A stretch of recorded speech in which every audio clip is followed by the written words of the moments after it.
میں دعوت خطاب دینے جا رہا ہوں عظیم والد کے عظیم فرزند ارجمند جامعہ فاروقیہ کے محتمم نائب شیخ الحدیث استاذ العلماء حضرت اقدس حضرت مولانا مفتی انس عادل صاحب دامت برکاتہم العالیہ، آپ حضرات کے سامنے اپنے خیالات کا اظہار فرمائیں۔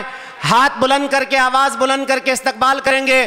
نعرہ تکبیر، نعرہ تکبیر، تاج و تخت ختم نبوت، عظمت صحابہ، عظمت قرآن، دینی مدارس، علماء دیوبند، نعرہ تکبیر۔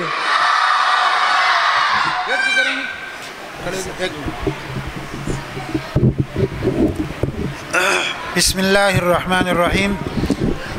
درخواست کو ما اہل علاقی تا چې ټول ډیر په شوق سره په ذوق سره دا د هغې کورنۍ سړی دی چې د نیکه د کراچۍ نه بلکې د تمامي دنیا د غټو استادانو استازو رئیس المحدثین استاد کل اس وقت په دې وخت کې د هغه نه غټ استاد غټ عالم نو غیر ټول پاکستان دا مولانا تقی صاحب دی، مفتی نظام الدین صاحب دی، یوسف کشمیری صاحب دی وغیرہ وغیرہ دی ټول استادو دا غزوی مولانا عادل خان صاحب چې یو محرک او یو زبردست انقلابی انسانو تاسو ته پته شهید شوی دی دا غزوی دی او د هغو په مسند باندې ناست دی دا خالص علمی کورنۍ ده، خالص علمی دا چې ویلی کېږي دغه سنگ فارس دی د ده بیان زمونږ دپاره زمونږ د علاقې دپاره کوم خلک چې دي محفل کې موجود دي ټولو اورېدونکو دپاره دا ډېر لوی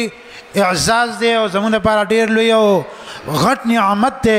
د دې تقاضا دا ده چې دا موږ په صحیح اصولو سره واورو او د عمل په نیت سره واورو، انشاءالله الله به د عمل هم ته موږ له توفیق راکړي۔ جزاک الله۔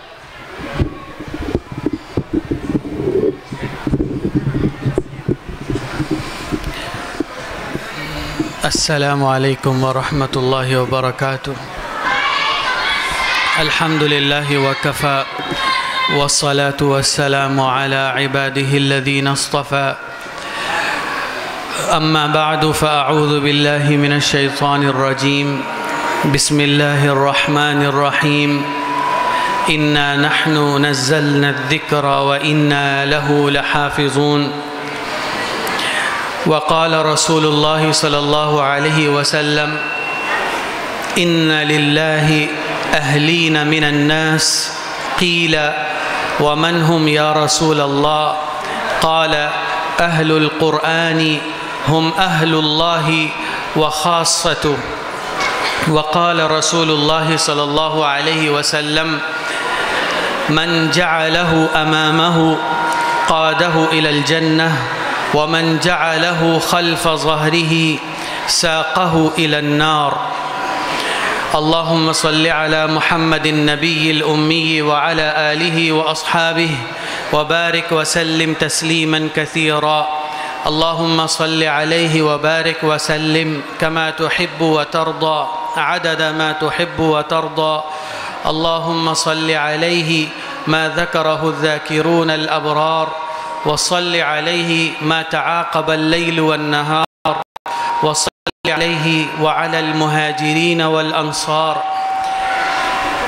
نہایت قابل احترام بزرگوں، بھائیوں اور دوستوں،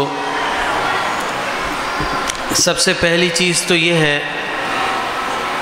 کہ ہم بہت خوش قسمت ہیں کہ اللہ تعالیٰ نے ہمیں یہ توفیق عنایت فرمائی کہ اتنی مبارک نسبت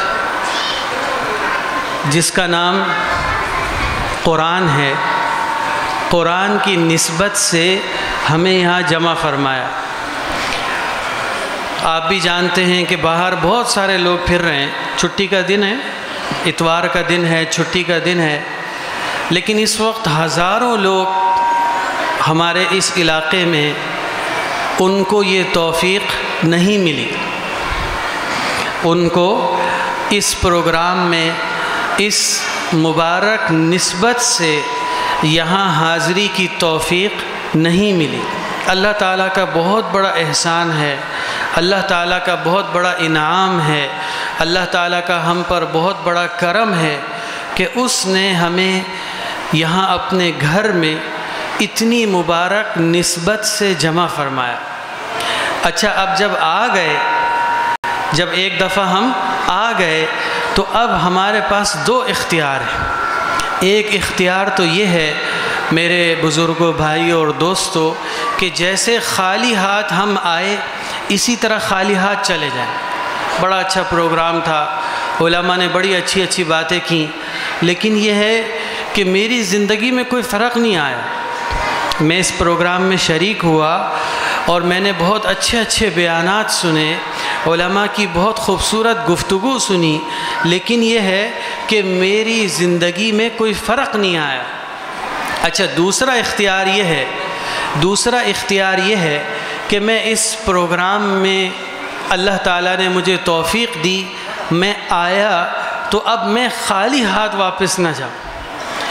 دیکھیں بزرگوں، بھائیوں اور دوستوں، آپ مجھے ایک بات بتائیں کہ آج کل ہر آدمی پریشان ہے یا نہیں ہے؟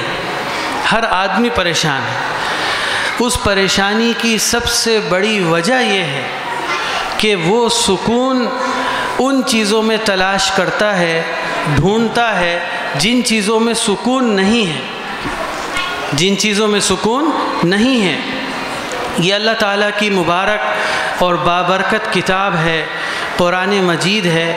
اس سے ایک مسلمان کے تعلق کا حال آج کیا ہے وہ ہم سب کو معلوم ہے۔ ایک مسلمان کے تعلق کا حال اس قرآن مجید سے کیا ہے وہ ہم سب کو معلوم ہے۔ یہ دینی علوم جو ہمارے زندہ رہنے کے لیے، ہماری زندگی کے لیے، ہماری اولاد کے لیے، ہماری نسلوں کے لیے اتنے ہی ضروری تھے جیسے ہمارے جسم کے لیے، ہمارے بدن کے لیے سانس ضروری ہے۔ سانس کے بغیر کوئی انسان زندہ نہیں رہتا، سانس بند ہو جائے تو انسان زندہ نہیں رہتا۔ یہ دینی علم، یہ دینی تعلیم، یہ علوم نبویہ، یہ قرآن مجید، یہ ہماری زندگی کے لیے، زندہ رہنے کے لیے اتنا ہی ضروری تھا، لیکن ہم بھول گئے۔ ہم نے اپنے آپ کو کہیں اور مصروف کر دیا، ہم نے اپنے آپ کو کہیں اور لگا دیا، ہم نے اپنی اولاد کی، اپنے بچوں کی، اپنی نسل کی صرف دنیا کی فکر میں اپنے آپ کو کھپا دیا۔ صبح سے لے کر رات تک 24 گھنٹے، پورا ہفتہ، پورا مہینہ ہماری بھاگ دوڑ کس کے لیے ہے؟ کس کے لیے ہے؟ دنیا کمانے کے لیے، دنیا بنانے کے لیے، اپنی اولاد کی دنیا اچھی کرنے کے لیے۔ اور آخر میں کیا ہوتا ہے آپ مجھے بتائیں؟ اس ہمارے علاقے میں ہر دن کسی نہ کسی کا انتقال ہوتا ہے۔ انتقال جس کا ہوتا ہے، دنیا سے جو جاتا ہے، تو آپ غور کریں کہ ہر دنیا سے جانے والے کے پاس اپنا گھر تھا، اس کی اپنی ملکیت میں گھر تھا۔ تو کچھ لوگ یقیناً ایسے ملیں گے کہ جن کا اپنا گھر بن گیا، لیکن آپ کو بہت سارے لوگ ایسے ملیں گے کہ پوری زندگی لگانے کے بعد، پوری زندگی کھپانے کے بعد، پوری زندگی اپنے آپ کو تھکانے کے بعد بھی وہ اپنے لیے، اپنی اولاد کے لیے 120 گز کا گھر نہیں بنا سکے۔ حضرت عبداللہ ابن مسعود رضی اللہ عنہ کی ایک روایت ہے کہ آپ صلی اللہ علیہ وسلم نے فرمایا، انی لأعلم آخر اہل النار خروجا منها وآخر اہل الجنة دخولا رجل يخرج من النار حبوا فيقول الله سبحانه وتعالى اذهب فادخل الجنة فيأتيها فيخيل إليه أنها ملأى فيرجع ويقول يا ربي وجدتها ملأى فيقول الله سبحانه وتعالى اذهب فادخل الجنة فيأتيها فيخيل إليه أنها ملأ فيرجع فيقول الله سبحانه وتعالى اذهب فادخل الجنة فإن لك مثل الدنيا وعشرة أمثالها. اس حدیث کا خلاصہ کیا ہے؟ قیامت کے دن حساب کتاب ہوگا، سارے جنتی جنت میں چلے جائیں گے، سارے جنتی جنت میں چلے جائیں گے، آخری انسان، آخری جنتی جس کو جنت میں داخل کیا جائے گا، جس کو جنت میں داخل کیا جائے گا، ابھی ہم نے بات کی کہ پوری زندگی محنت کے باوجود، پوری زندگی کوشش کے باوجود 120 گز کا پلاٹ نہیں بنا سکا، اور جنت میں جو سب سے آخری جنتی جائے گا، اس سے پہلے جتنے جنتی جنت میں گئے، اللہ تعالیٰ ان کو کتنا دیں گے، اللہ تعالیٰ ان کو کتنا نوازیں گے، اس کا تو تصور ہم نہیں کر سکتے۔ جو سب سے آخر میں جائے گا، سب سے آخر میں جائے گا، تو جب وہ جنت کے دروازے پر جائے گا تو اس کو ایسا لگے گا کہ جیسے جنت بھری ہوئی ہے، تو وہ واپس آئے گا اور اپنے رب سے کہے گا، اللہ تعالیٰ سے کہے گا کہ مجھے ایسا لگتا ہے کہ جنت بھری ہوئی ہے، تو اللہ تعالیٰ اس کو دوسری دفعہ بھیجیں گے کہ نہیں تم جاؤ، تمہارے لیے جنت میں جگہ ہے۔ وہ پھر جائے گا، اس کو پھر ایسا لگے گا کہ جنت بھری ہوئی ہے، پھر تیسری دفعہ اللہ تعالیٰ اس کو بھیجیں گے، اور آپ کو پتہ ہے کیا کہیں گے؟ اس کو کہیں گے کہ تمہارے لیے جنت میں اتنی جگہ ہے جتنا اس پوری دنیا کے 10 گنا برابر۔ ابھی آپ تھوڑی سی تفصیل اور سنیں، یہ جو امریکہ ہے، دنیا کا بہت بڑا ملک ہے، اس کا جو رقبہ ہے وہ تقریباً 9 ملین کلومیٹر کا ہے، 9 ملین کلومیٹر کا ہے، اور جو روس ہے وہ تقریباً 17 ملین کلومیٹر۔ یہ ایک ملک کی بات ہو رہی ہے، ایک ملک روس بڑا ملک ہے، ایک ملک امریکہ، تو پوری دنیا کتنی بڑی ہوگی؟ اور پھر اس دنیا کا 10 گنا، اور وہ کس کو مل رہا ہے؟ جو سب سے آخری اور سب سے کم درجے کا جنتی۔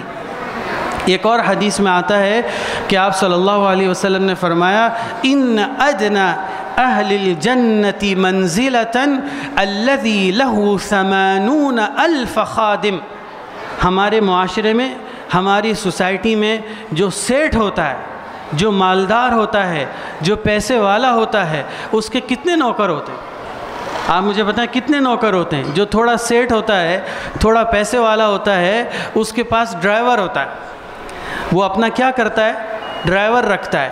پھر جس کے پاس تھوڑے اور پیسے ہوتے ہیں وہ کیا کرتا ہے؟ چوکیدار بھی رکھتا ہے۔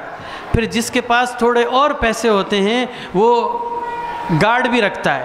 پھر جس کے پاس تھوڑے اور پیسے ہوتے ہیں وہ مالی بھی رکھتا ہے۔ پھر جس کے پاس تھوڑے اور پیسے ہوتے ہیں وہ گھر میں کام کرنے والی ماسی بھی رکھتا ہے۔ پھر جس کے پاس تھوڑے اور پیسے ہوتے ہیں وہ گھر میں کھانا پکانے والا خانسامہ بھی رکھتا ہے۔ اب آپ مجھے بتائیے کہ یہ کتنے نوکر ہو گئے؟ 6 7۔ اور ایسا آدمی کہ جس کے گھر میں کھانا پکانے والا نوکر بھی ہو، جس کے گھر میں کام کرنے والی ماسی بھی ہو، جس کے پاس چوکیدار بھی ہو، جس کے پاس گارڈ بھی ہو، جس کے پاس ڈرائیور بھی ہو، جس کے پاس مالی بھی ہو، ہم اس کو بہت کیسی نظروں سے دیکھتے ہیں کہ بھائی اس کی تو یہ تو بہت پیسے والا ہے۔ کتنے نوکر ہیں؟ 6۔ ہمارے صدر، ہمارے وزیر اعظم، ان کے کتنے نوکر ہیں؟ 200 300۔ اور سب سے کم درجے کا جنتی ہمارے پیارے نبی صلی اللہ علیہ وسلم کی زبان مبارک سے کیا نکلا کہ اس کے 80,000 نوکر ہوں گے۔ سب سے کم درجے کا جنتی، اس کے 80,000 نوکر ہوں گے۔ اس سے جو اوپر کے درجے کے جنتی ہوں گے ان کے نوکر تو پتہ نہیں کتنے زیادہ ہوں گے۔ اللہ تعالیٰ اس جنت میں آپ کو اتنا خوش رکھیں گے، اتنا خوش رکھیں گے، غم سے، فکر سے، پریشانی سے، ٹینشن سے اتنا آزاد رکھیں گے کہ ایک حدیث میں آتا ہے ان اہل الجنتی یأکلون فیہا ویشربون ولا يتفلون ولا يبولون ولا يتغوطون ولا يمتخطون قلنا فما بال الطعام قال جشاء ورشح كرشح المسك کہ اللہ تعالیٰ کو جنتی کی ذرا سی تکلیف بھی برداشت نہیں ہوگی۔ انسان کھانا کھاتا ہے، جنت کے تو قصے آپ نے سنے ہیں کہ ایسا کھانا پینا ہوگا، اتنا زیادہ کھانا پینا ہوگا۔ جب انسان کھانا پینا کرتا ہے، اپنی رغبت کا، اپنی پسند کا کھانا کھاتا ہے، زیادہ کھانا کھاتا ہے، تو اس کے بعد اس کو ایک تکلیف لاحق ہوتی ہے۔ اس تکلیف کو کہتے ہیں بیت الخلا جانے والی تکلیف، باتھ روم جانے والی تکلیف۔ اور آپ کو پتہ ہے کہ وہ تکلیف بہت سخت ہوتی ہے، بہت پریشانی والی ہوتی ہے۔ تو حدیث میں آتا ہے کہ پیارے نبی صلی اللہ علیہ وسلم نے فرمایا کہ جنتی خوب کھائیں گے پیئیں گے، خوب کھائیں گے پیئیں گے، لیکن جتنی گندی چیزیں ہیں، جتنی گندی چیزیں ہیں اللہ تعالیٰ ان کو محفوظ رکھیں گے۔ ان کو تھوک نہیں آئے گا، ان کو ناک نہیں آئے گی، ان کو باتھ روم جانے کی، بیت الخلا جانے کی ضرورت نہیں پڑے گی۔ تو صحابہ نے پوچھا کہ پھر یہ جو اتنا کھانا کھائیں گے وہ کھانا کہاں جائے گا؟ تو پیارے نبی صلی اللہ علیہ وسلم نے فرمایا کہ ایک ڈکار آئے گی، پسینہ آئے گا، اور ڈکار اور پسینے کی شکل میں وہ سب کھانا نکل جائے گا۔ آپ سوچئے کہ اللہ تعالیٰ نے جنتیوں کو کتنی خوشی دی، ہر طرح کے غم سے، ہر طرح کی پریشانی سے، ہر طرح کی فکر سے، ہر طرح کی ٹینشن سے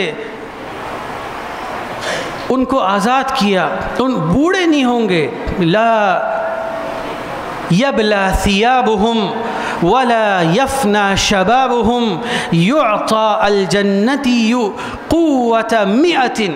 ایک جنتی کو اللہ تعالیٰ جنت میں 100 آدمیوں کی طاقت عطا فرمائیں گے، کبھی بوڑھا نہیں ہوگا۔ 30 سال یا 33 سال اس کی عمر ہوگی، کوئی بیماری نہیں، کوئی غم نہیں، کوئی پریشانی نہیں، کوئی ٹینشن نہیں، کوئی کسی قسم کا مسئلہ نہیں، کوئی کسی قسم کی پریشانی نہیں۔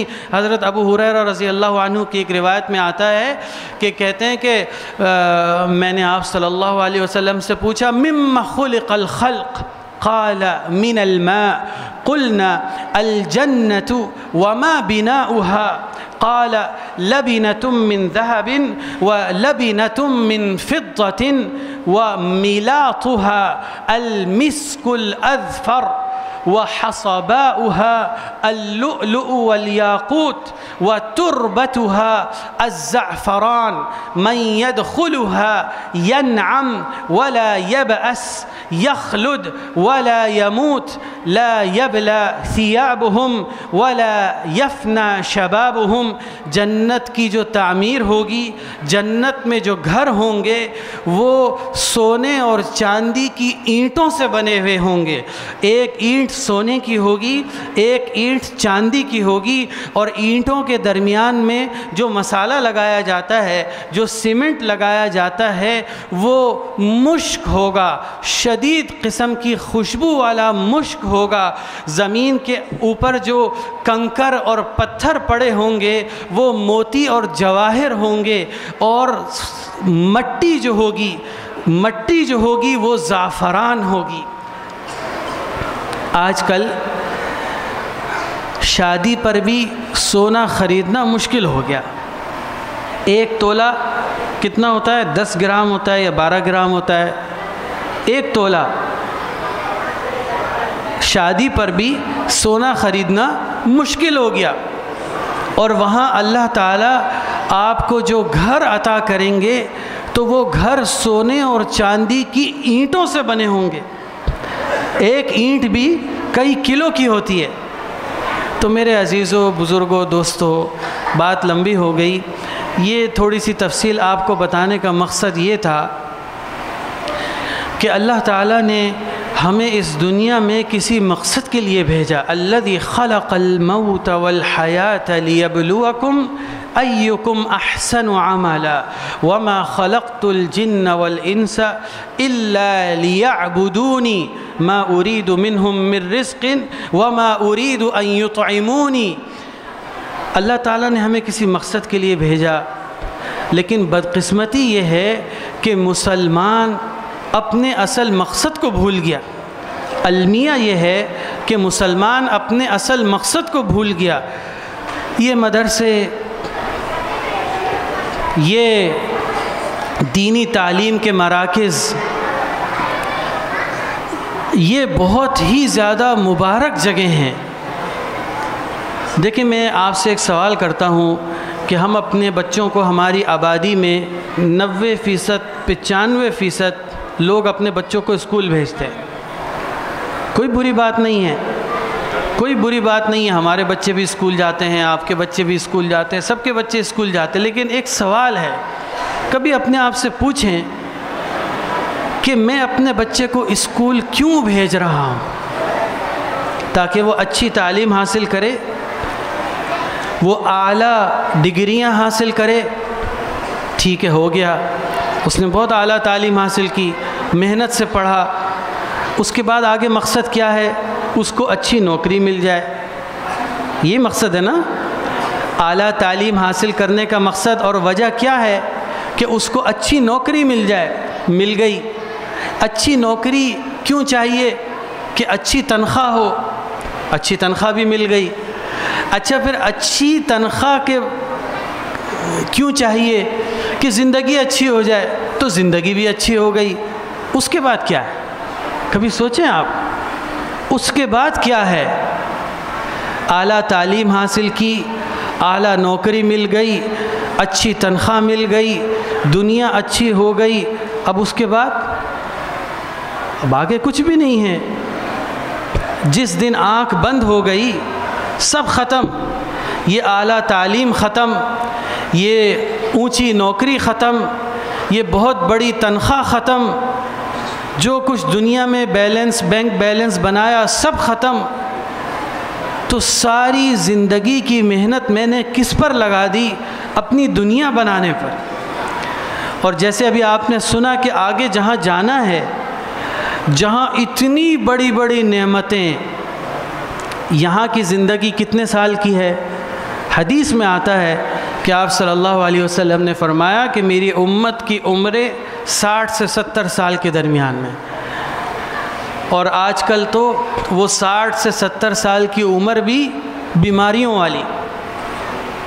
ہر کسی کو کوئی نہ کوئی بیماری.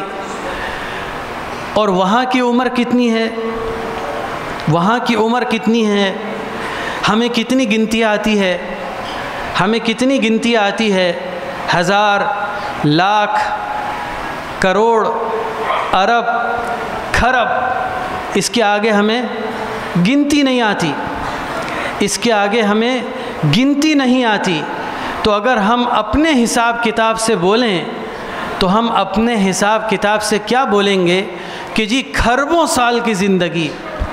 تو میرے عزیزوں، بزرگوں، بھائیوں، دوستوں، ایک طرف 60 سال کی زندگی، 70 سال کی زندگی کی فکر، 60 سال اور 70 سال کی زندگی کی محنت، اور دوسری طرف کھربوں سال کی زندگی کی محنت. تو میرے عزیزوں، دوستوں اور بزرگوں، میں نے آپ سے شروع میں کہا کہ اس پروگرام میں جب ہم آئے ہیں، اللہ تعالیٰ نے ہمیں توفیق دے دی تو ہم یہاں سے کچھ لے کر جائیں. اپنی اولاد کو اسکول ضرور پڑھائیں، لیکن یہ دینی علوم، یہ قرآن کے علوم، یہ حدیث کے علوم، یہ مدرسے کے علوم، یہ ان کی زندگی کے لیے، آپ کی آنے والی نسل کے لیے، آپ کی آنے والی اولاد اور نسل میں ایمان اور اسلام کے باقی رہنے کے لیے اتنی ہی ضروری ہے جتنا ہمارے جسم کے لیے سانس ضروری ہے. جتنا ہمارے جسم کے لیے سانس ضروری ہے. تو میں تو صرف اس مبارک مجلس کے توسط سے یہی پیغام دینا چاہوں گا کہ بہت بڑا المیہ ہے ہمارے معاشرے کا بہت بڑی بدقسمتی ہے کہ ایک مسلمان قرآن سے دور ہے، ایک مسلمان حدیث سے دور ہے۔ حدیث کیا ہے؟ میرے پیارے نبی کی تعلیمات، میرے پیارے نبی کی سنتیں، میرے پیارے نبی کا قول، میرے پیارے نبی کا فعل۔ لیکن اگر ابھی ہم باہر روڈ پر کھڑے ہو جائیں اور یہاں سب مسلمان رہتے ہیں، الحمدللہ 100% مسلمان رہتے ہیں، آپ ایک ایک آدمی کو روک روک کر پوچھنا شروع کریں کہ بھائی کبھی آپ نے حدیث پڑھی ہے؟ تو اس کا جواب کیا ہوگا؟ ہم سب کو معلوم ہے 30 سال عمر ہو گئی، 35 سال عمر ہو گئی، 40 سال عمر ہو گئی، 50 سال عمر ہو گئی، دنیا کے سارے دھندوں کے لیے، دنیا کے ساری مصروفیات کے لیے اس نے ٹائم نکالا، اپنی زندگی میں اس کو اہمیت دی، لیکن اپنے پیارے نبی کی سنتوں کو، اپنے پیارے نبی کی تعلیمات کو، اپنے پیارے نبی کے قول اور فعل کو سیکھنے کا سوچا تک نہیں، اپنی اولاد کے لیے نہیں سوچا، اپنے لیے نہیں سوچا، ایسے ہی خالی وہ دنیا سے چلا جائے گا، اپنے نبی کی تعلیمات سے دور چلا جائے گا۔ میرے عزیزوں، بزرگوں، دوستوں، اپنے آپ کو ہم ان مبارک سلسلوں سے جوڑیں، ان مبارک نسبتوں سے جوڑیں، ان مبارک دینی مراکز سے جوڑیں، اپنی اولاد کو جوڑیں۔ دنیا سے ہمارے جانے کے بعد ہمارے کام آنے والا کوئی نہیں۔ اگر ہمارے کوئی کام آئے گا تو ہماری اولاد کام آئے گی، اور اولاد کب کام آئے گی؟ کہ جب وہ نیک ہوگی، جب ہم نے اس کو نیک بنایا ہوگا، جب ہم نے اس کی اچھی تربیت کی ہوگی۔ تو اللہ تعالیٰ ہم سب کو عمل کرنے کی توفیق عطا فرمائے۔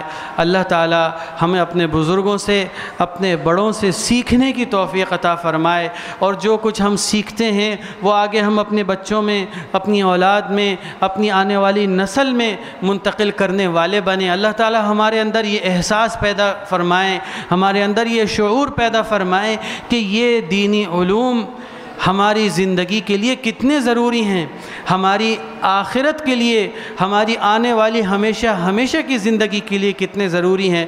اللہ تعالیٰ مجھے اور آپ کو سب کو عمل کرنے کی توفیق عطا فرمائے۔ وعلیکم السلام ورحمۃ اللہ وبرکاتہ۔